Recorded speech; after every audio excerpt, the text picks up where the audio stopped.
ఒక అరణ్యంలోని మర్రి చెట్టు త్వరలో ఒక చెకుముకి పక్షి నివసిస్తూ ఉండేది. ఒకరోజు మిట్ట మధ్యాహ్నం వేళ అది విశ్రాంతి తీసుకుంటుండగా చెట్టు క్రింద నుంచి బాధగా మూలుగుతూ ఉన్న శబ్దం వినిపడింది. బాగా బలిసి ఉన్న ఒక నక్క కన్నీళ్లతో నోరు తెరుచుకుని మూలుగుతూ పడుకొని ఉండటం పక్షి కంట పడింది. వెంటనే చెట్టుపై నుండి, నక్క మిత్రమా, ఏమిటి నీకు వచ్చిన కష్టం అని అడిగింది. రొప్పుతూ ఉన్న నక్క నిదానంగా తలెత్తి పైకి చూసి, ఓ పక్షి మిత్రమా, ఏమని చెప్పను, ఈరోజు ఉదయం నేను ఒక కుందేలును చంపి తింటుండగా ఒక ఎముక నా పళ్ళ మధ్యలో ఉండిపోయి గుచ్చుకుంటూ నన్ను బాధిస్తోంది. నోరు మూయడానికి, ఏ ఆహారము తినడానికి కూడా వీలు లేకుండా అడ్డుపడుతోంది అంది బాధగా. పక్షి నక్క మీద చాలా జాలి కలిగింది. అది నక్కతో, నువ్వు బాధపడవలసిన పని లేదు, నోరు తెరుచుకో, నేను నీ పళ్ళ మధ్య గుచ్చుకున్న ఎముకను తొలగిస్తాను అంది. నక్క అలాగేనని నోరు తెరుచుకొని కూర్చుంది. చెకుముకి పిట్ట కిందకి వచ్చి నక్క నోట్లోకి తన ముక్కను పోనిచ్చి సుతారంగా ఎముకను బయటికి లాగేసింది. నక్క సంతోషంగా, పక్షిమిత్రమా, నా విపరీతమైన బాధను పోగొట్టి నా ప్రాణాన్ని కాపాడావు. ఈరోజు నుంచి నేను సంపాదించిన ఆహారంలో సగం వాటా నీకు ఇస్తాను. ఇక నుంచి మనం ప్రాణ స్నేహితులం అంది. అప్పటి నుంచి నక్క, చెకుముకి పిట్ట రెండూ స్నేహంతో చాలా కాలం కలిసి ఉన్నాయి. కానీ ఏ రోజు నక్క పక్షికి ఒక చిన్న మాంసం మొక్క ఇచ్చిన పాపాన పోలేదు. ఒకరోజు చెకుముకి పక్షికి ఎంత తిరిగినా ఆహారం దొరకలేదు. చివరికి నీరసంగా చెట్టు పైన కూర్చుంది. అప్పుడు కింద ఓ పెద్ద జింక మాంసం తింటూ నక్క కనిపించింది. పక్షి సంతోషంగా, నక్క మిత్రమా, అలా ఆకలిగా ఉన్నాను, నాకు కొంచెం ఆహారం ఇవ్వవా అని అడిగింది. నక్క హేళనగా చూసి మాంసం నములుతూ, నేను నీకు ఆహారం ఇవ్వటమా, ఇదంతా నాకే సరిపోతుంది, ఇంకా నీకెక్కడివ్వను అంటూ పరిహాసం చేసింది. అప్పుడు పక్షి, నీవే కదా మిత్రమా, ఆ రోజు నిన్ను కాపాడినందుకు సగం వాటా ఆహారం ఇస్తానన్నావు, ఇప్పుడు సగం అక్కర్లేదు, నాకు సరిపడేంత మాత్రమే ఇవ్వు చాలు, మరెప్పుడు ఇవ్వకు అంటూ ప్రాధేయపడింది. ఏయ్ తిక్క పక్షి, నీతో నాకు స్నేహమా, జాగ్రత్త, ఆ రోజు నువ్వు నా నోటిలో దూరిన మొక్కను బయటికి తీసి పడేసినందుకు సంతోషించు, లేకపోతే ఆ రోజునే నిన్ను నోట్లో పెట్టుకుని తినేద్దును అంది పరుషంగా. ఆ మాట విని చెకుముకి పిట్ట చాలా బాధపడి ఎలాగైనా తగిన శాస్తి చేసి నక్క మీద పగ తీర్చుకోవాలని మనసులో నిశ్చయించుకుంది. వెంటనే వేగంగా కిందకి ఎగురుకుంటూ వచ్చి నక్క కుడి కన్నును ముక్కుతో గట్టిగా పొడిచింది. నక్క కన్ను రక్తం తారంగా తీవ్రమైన బాధ కలిగించింది. వెంటనే అది నేలంతా పొర్లుతూ ఓళ పెడుతూ గట్టిగా రోధించసాగింది. పక్షి, చెట్టుపైకి వెళ్ళి ఆపదలో నిన్ను కాపాడినందుకు కృతజ్ఞతైనా లేదు నీకు, కుడి కన్ను పోయినా బాధలేదు, ఎడమ కన్ను బాగా ఉన్నందుకు సంతోషించు అని అక్కడి నుంచి ఎగిరిపోయింది. కథ సమాప్తం. పూర్వం ఓ చక్రవర్తి దగ్గర రమణయ్య అనే తోటమాలి ఉండేవాడు. చక్రవర్తికి చెట్లన్నా మొక్కలన్నా ప్రాణం. తన ఉద్యానవనాన్ని చక్కగా చూసుకుంటున్న రమణయ్య అన్నా ఎంతో ఇష్టం. కానీ తోటమాలి మాత్రం చాలా మోసకారి. తనకు చక్రవర్తి అండదండలున్నాయన్న గర్వంతో చాలామందిని మోసగించేవాడు. అవతలి వాళ్ళు కూడా చక్రవర్తికి భయపడి రమణయ్యను ఏమీ చేయలేకపోయేవారు. ఒకరోజు ఓ వర్తకుడు దుస్తులను గాడిద మీద వేసుకొని బజారులో అమ్ముతున్నాడు. రమణయ్య అతని దగ్గరకు వచ్చి, నాకు ఇవన్నీ కావాలి, వీటన్నిటినీ ఎంతకు అమ్ముతావు అని అడిగాడు. 10 వెండి వరహాలు అని సమాధానమిచ్చాడు వర్తకుడు. రమణయ్య బేరం ఆడకుండానే వర్తకుడు అడిగినదంతా ఇచ్చేశాడు. వ్యాపారి చాలా సంతోషంగా దుస్తుల మూటలను గాడిద మీద నుంచి దించబోయాడు. అప్పుడు రమణయ్య, మూటలు దించుతున్నావేం, నేను మూటలతో పాటు గాడిదను కూడా కొన్నాను కదా అని వాదించాడు. అయ్యా, నేను చెప్పింది కేవలం దుస్తుల ధరనే. ఈ గాడిద నాకు కొడుకుతో సమానం. ఇదే నాకు ప్రాణాధారం. ఇది లేకుండా నేను ఉండలేను. కావాలంటే ఓ 2 వరహాలు తగ్గించుకొని 8 వరహాలకు దుస్తులు తీసుకోండి. అని వ్యాపారి ప్రాధేయపడ్డాడు. అయినా రమణయ్య వినలేదు. ఇలా ఈ వివాదం న్యాయాధికారి వద్దకు చేరింది. రమణయ్య చక్రవర్తి దగ్గర తోటమాలి అని న్యాయాధికారికి తెలుసు. అతనికి అనుకూలంగా తీర్పు ఇవ్వకుంటే చక్రవర్తికి తన గురించి చెడుగా చెబుతాడు అని భయపడ్డాడు. అందుకే తప్పంతా వ్యాపారిదే అని తీర్పు చెప్పాడు. రమణయ్య ఆనందంగా గాడిదను దుస్తులను తీసుకొని వెళ్ళాడు. వ్యాపారి మాత్రం ఏడుస్తూ ఇంటికి చేరాడు. తనను కన్న కొడుకుల అల్లారు ముద్దుగా పెంచుకున్న యజమాని దూరం కావడాన్ని గాడిద తట్టుకోలేకపోయింది. దీంతో రాత్రంతా అది పెద్దగా అరుస్తూనే ఉంది. దాని ఓండ్రకు రమణయ్యకు నిద్ర రాలేదు. దాన్ని వదిలేసి పనికి వెళితే చుట్టుపక్కల వాళ్ళంతా దాని అరుపులు భరించలేక రమణయ్యకు చీవాట్లు పెట్టారు. దీంతో అతడు దాన్ని తనతో పాటు తోటకు తీసుకువెళ్ళి తన పనిలో తాను నిమగ్నమయ్యాడు. కానీ అక్కడ అది అరవకపోవడంతో అమ్మయ్య, గాడిద దారిలో పడింది అనుకున్నాడు. కానీ అసలు విషయం చూసి రమణయ్య గుండాగినంత పనైంది. చక్రవర్తికి ఎంతో ఇష్టమైన గులాబీ మొక్కలను, వాటి పూలను మొత్తం అది తినేసింది. అప్పుడే అటువైపుగా వచ్చిన చక్రవర్తి గులాబీ మొక్కల దుస్థితిని చూసి తోటమాలిపై పెద్దగా అరిచాడు. తను ఎప్పుడూ చక్రవర్తితో మాటలు అనిపించుకోలేదు. కేవలం ఈ గాడిద వల్ల నేడు తిట్లు తినాల్సి వచ్చిందని రమణయ్యకు కోపం వచ్చింది. పెద్ద కర్ర తీసుకొని దాని నడుము మీద గట్టిగా కొట్టాడు. అది అంతెత్తున ఎగిరి వెనక కాళ్ళతో ఫెడేల్మని రమణయ్య మూతి మీద తన్నింది. అంతే, ముందు పళ్ళన్నీ ఊడిపడ్డాయి. ఇది తన దగ్గర ఉంటే అనర్థాలు తప్పవని వెతుక్కుంటూ వెళ్ళి మరీ ఆ వ్యాపారికి గాడిదను అప్పచెప్పాడు. జరిగిందంతా వివరించి అమ్మయ్య, బతికిపోయాను అనుకుంటూ రమణయ్య వచ్చేశాడు. మోసం చేయాలని చూసిన రమణయ్యకు న్యాయాధికారి శిక్ష విధించకున్నా తన గాడిదే సరైన బుద్ధి చెప్పిందనుకొని వ్యాపారి తన పనిలో తాను నిమగ్నమయ్యాడు. తిరిగి తన యజమాని దగ్గరకు వచ్చినందుకు గాడిద చాలా సంతోషించింది. ఎప్పటిలానే హాయిగా ఉంది. అప్పుడప్పుడు బజార్లో వ్యాపారి గాడిద ఎదురైతే రమణయ్య చేతులు అనుకోకుండానే తన మూతి మీదకు వెళ్ళేవి. అది చూసి వ్యాపారి చిన్నగా నవ్వుకునేవాడు. కథ సమాప్తం.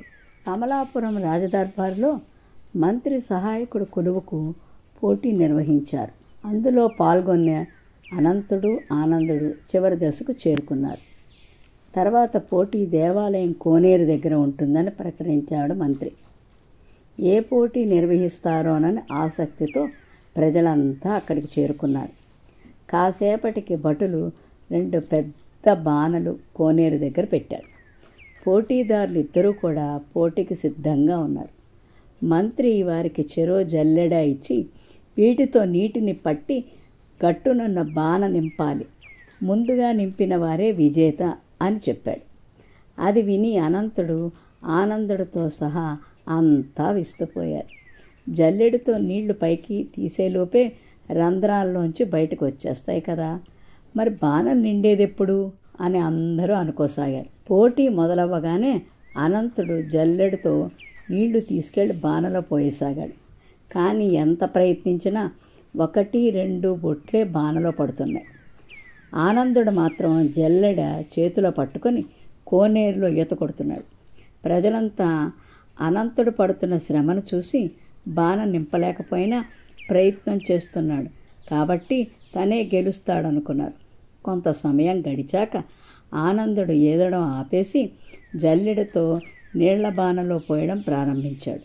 అప్పుడు అతని జల్లెడలో నుంచి నీరు బయట కారిపోవడం లేదు. దాంతో అందరూ ఆశ్చర్యపోయారు. కాసేపటికి అతని బాణ నిండింది. అది ఎలా జరిగిందో పరిశీలించి మంత్రి అనంతుడిని విజేతగా ప్రకటించాడు. అక్కడున్న వాళ్ళందరికీ ఆనందుడు బాణ ఎలా నింపాడనే సందేహం కలిగింది. అప్పుడు ఆనందుడు జల్లెడతో బాణను నింపడం అసాధ్యం, అందుకే కోనేరును పరిశీలించాను. దేవాలయం పక్కనే ఉండడంతో భక్తులు వేసే నాణేలు ఇందులో ఉన్నాయి. ఈత కొడుతూ వాటిని జల్లెడలో వేసుకున్నా. దాంతో జల్లెడ అడుగు భాగమంతా వాటితో నిండింది. తర్వాత దాంట్లో నీళ్లు నింపి బాణలో పోశాను అని చెప్పాడు. ప్రజలంతా అతని తెలివికి సమయస్ఫూర్తికి మెచ్చుకున్నారు. చురుకైన సహాయకుడు దొరికాడని మంత్రి సంతోషంగా ఆనందుణ్ణి తీసుకుని రాజదర్బారుకు బయలుదేరాడు. మగధ రాజ్యానికి రాజు వీరసేనుడు. ఆయనకు రకరకాల కూజాలను సేకరించే అలవాటు ఉంది. దేశం నలుమూలల నుంచి వింతైన కూజాలను తెప్పించి ఓ పెద్ద భవనంలో భద్రపరిచేవాడు. వాటిని రోజు శుభ్రపరచడంతో పాటు కాపలా కోసం ఓ మనిషిని పెట్టాడు. రాజ్యంలో నీటి ఎద్దడి ఉందని మంత్రి చెప్పినా, బంతిపొట్లు శత్రు సైన్యాల బెడద ఎక్కువైందని సేనాని నెత్తి నోరు బాదుకున్నా రాజు అవేవి చెవికెక్కించుకునేవాడు కాదు. పరిపాలన మొత్తం గాలికి వదిలేసి నిత్యం కూజాల గురించి ఆలోచించేవాడు. వాటిపైన చిన్న గీత పడినా పనివాళ్లకు కఠిన శిక్ష విధించేవాడు. అలా చాలామంది పనివాళ్లు మారారు. ఒకసారి రాము అనే వ్యక్తి కూజాల కాపలాదారుగా చేరాడు. ఓ రోజు అతడు వాటిని శుభ్రం చేస్తూ ఉండగా కూజా ఒకటి కింద పడింది. అప్పుడే అటుగా వచ్చిన రాజు అది చూసి మండిపడి రామును కొరడాతో 100 దెబ్బలు కొట్టించాడు. దాంతో అక్కడ పనిలో చేరాలంటేనే జనం వణికేవారు. కొన్ని రోజులకు విజయుడు అక్కడ పనికి కుదిరాడు. ఒకరోజు అతడు, మహారాజా, మీ అభిరుచి చాలా బాగుంది. దీని గురించి ప్రజలు ఏమనుకుంటున్నారో మీరు ప్రత్యక్షంగా వింటే ఇంకా బాగుంటుంది కదా. ఈరోజు సాయంత్రం మారువేషాల్లో వెళ్ళి ఆ విషయం తెలుసుకుందాం అన్నాడు. దానికి సరేనన్నాడు రాజు. సూర్యాస్తమయం కాగానే ఇద్దరూ కలిసి మారువేషాల్లో రాజ్య పర్యటనకు బయలుదేరారు. ఒక ఊరిలోని రచ్చబండ వద్ద కూర్చున్న వాళ్లతో, అయ్యా, మన మహారాజు సేకరించే కూజాల గురించి మీ అభిప్రాయం ఏమిటి అని అడిగారు. ఆ విషయం గురించి మాట్లాడకు, అవి కూజాలు కాదు, జనాల ప్రాణాలతో ఆడుకునే సైతాన్లు. రాజుగారు వాటి మీద చూపే శ్రద్ధను పరిపాలన మీద పెడితే రాజ్యం బాగుపడుతుంది అంటూ ఒక్కొక్కరు ఒక్కొక్కలా మాట్లాడారు. ఆ మాటలు వినగానే రాజు ముఖం కళతప్పింది. మెల్లగా అక్కడి నుంచి ముందుకు నడిచారు. అలా వెళ్తుండగా రోడ్డు పక్కన పొలాలన్నీ బీళ్లు కనిపించాయి. వాటి గురించి రాజు ప్రశ్నించగా, ప్రభు, చెరువులు కుంటలన్నీ పూడికతో నిండిపోయాయి. వర్షం పడినా చుక్క నీరు నిల్వ ఉండని పరిస్థితి. దాంతో పొలాలన్నీ ఇలా బీళ్లుగా మారాయి. తాగునీటికి కటకటే. ప్రజల పేదరికంతో ఆకలి బాధలతో అలమటిస్తున్నారు అంటూ జవాబిచ్చాడు విజయుడు. మన రాజ్యంలో ప్రజలు ఇన్ని బాధలు పడుతున్నారా అని రాజు అడగ్గా, అవును ప్రభు, నేను రాము స్నేహితుణ్ణి. ఆపద అని తెలిసినా పనిలో చేరాను. మారువేషంలో మిమ్మల్ని ప్రజల వద్దకు తీసుకొచ్చాను. వాస్తవ పరిస్థితి మీకు అర్థం కావాలని ఇదంతా చేశాను అని బదులిచ్చాడు విజయుడు. దాంతో తన తప్పు తెలుసుకున్న మహారాజు అప్పట్నుంచి పాలన మీద దృష్టి సారించాడు. చిన్న పొరపాట్లకు పనివాళ్లను శిక్షించడం అని అభిమానంగా చూడసాగాడు.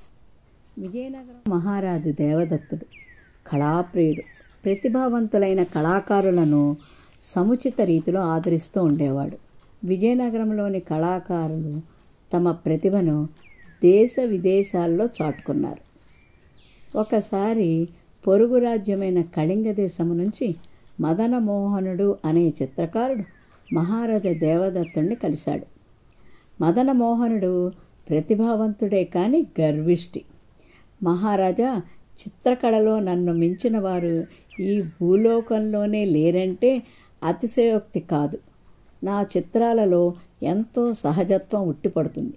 మీరు నా కాలికి గండపండేరను తొడిగితే బాగుంటుంది అని ఎంతో అహంకారంతో అన్నాడు మదనమోహనుడు. మహారాజు దేవదత్తుడు తన ఆగ్రహాన్ని అణుచుకుని, మీ తైలవర్ణ చిత్రాలను మా దేశపు చిత్రకారులందరూ ముక్త కంఠంతో ప్రశంసిస్తే అలాగే సత్కరిస్తాను అన్నాడు. మదనమోహనుడు అదే అహంభావపూరిత స్వరంతో, నా చిత్రాల్లో చిన్న లోపం ఎత్తి చూపి నా చేత అవుననిపించినా ఇక జీవితంలో కుంచి చేత పట్టను అన్నాడు. మదనమోహనుడి చిత్రకళా ప్రదర్శన ఏర్పాటైంది. చూసిన వారంతా అతని ప్రతిభను వేనోళ్ల కొనియాడారు. ఆ ప్రదర్శనలో అన్ని చిత్రాలలోకి ఓ యువతి ద్రాక్ష పళ్ళ గుత్తి చేత పట్టుకొని ఉన్న వర్ణ చిత్రం విశేషంగా ఆకట్టుకుంది. ఎక్కడి నుంచో కొన్ని పక్షులు వచ్చి ఆ ఫలాలు నిజమైనవిగా భ్రమించి ముక్కుతో పొడిచాయి. అది చూసిన వారంతా హర్షధ్వానాలు చేశారు. చూశారా మహారాజా, నా ప్రతిభకు ఇంతకన్నా నిదర్శనం ఇంకేం కావాలి అన్నాడు మదనమోహనుడు విజయగర్వంతో. అదే సమయంలో సభికుల్లో ఓ యువకుడు ముందుకొచ్చి, మన్నించండి ప్రభు, ఈ చిత్రకారుడి చిత్రంలో జీవకళ లేదు. సామాన్యంగా పక్షులు మనుషులను చూసి భయపడతాయి.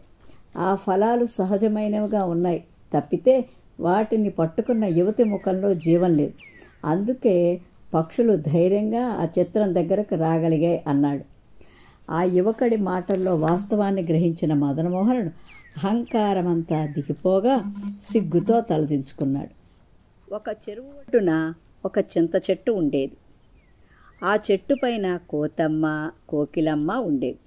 చెరువులో బాతు, తాబేలు, మొసలి, చేప ఉండేవి. ఉదయాన్నే కోకిలమ్మ కమ్మగా పాటలు పాడేది. కోతమ్మ అడవిలో జీవులకు వైద్యం చేసేది. కోకిల పాటను అడవి జీవులు పట్టించుకునేవి కావు. పైగా నల్లగా ఉందని దానికి విలువనిచ్చేవి కావు. ఒకసారి చెరువులోని నీరు కలుషితమైంది. దాంతో చెరువులోని జీవులన్నీ జబ్బుపడ్డాయి. కోతమ్మ ఆకుపసర మందును బాతు, తాబేలు, మొసలి, చేపలకు తినిపించింది. చెరువులో జీవులు జబ్బుపడటం గమనించి అది తెలుసుకున్న మృగరాజు సింహం మరుసటి రోజు ఉదయాన్నే తన పరివారంతో ఆ చెరువు దగ్గరకు చేరింది. దగ్గరుండి చెరువును శుభ్రం చేయించింది. చింత చెట్టు మీద కోకిలమ్మ పాటకు సింహం ముచ్చటపడింది. పసరమందు నూరుతున్న కోతమ్మను చూసి జలచరాలు ఆరోగ్యం వాకప్ చేసింది. మృగరాజు, నేను బాతు, తాబేలు, మొసలి, చేపలకు ఒకే మంది ఇచ్చినా ఒక్క బాతు ఆరోగ్యం మాత్రమే కుదుటపడింది. మిగతా జీవులు ఇంకా అనారోగ్యంతోనే ఉన్నాయి అంది కోతమ్మ విచారంగా. పాటలు వినడం వల్ల మనసుకు ప్రశాంతత లభిస్తుంది, ఒత్తిడి తగ్గుతుంది, హృదయ స్పందన మెరుగుపడుతుంది, మనసు ఉల్లాసంగా ఉత్సాహంగా ఉండి వ్యాధుల నుండి త్వరగా కోలుకునేలా చేస్తుంది. నేను ఉదయం చెరువు దగ్గరకు వచ్చినప్పుడు కోకిలమ్మ పాటలను వింటూ పరవశించి తల ఆడిస్తున్న బాతును చూశాను అంది సింహం. అవును రాజా, బాతు ప్రతిరోజు ఉదయాన్నే కోకిలమ్మ పాటలు వినటానికి ఒడ్డుకు వస్తుంది అంది కోతమ్మ. నల్లగా ఉన్న కమ్మని పాటల వైద్యం చేస్తున్న కోకిలమ్మ గొప్పతనం గుర్తించింది కోతమ్మ. పసరమందు వాడుతూ కోకిలమ్మ పాటలు విని తాబేలు, మొసలి, చేప కూడా తిరిగి ఆరోగ్యాన్ని పొందాయి.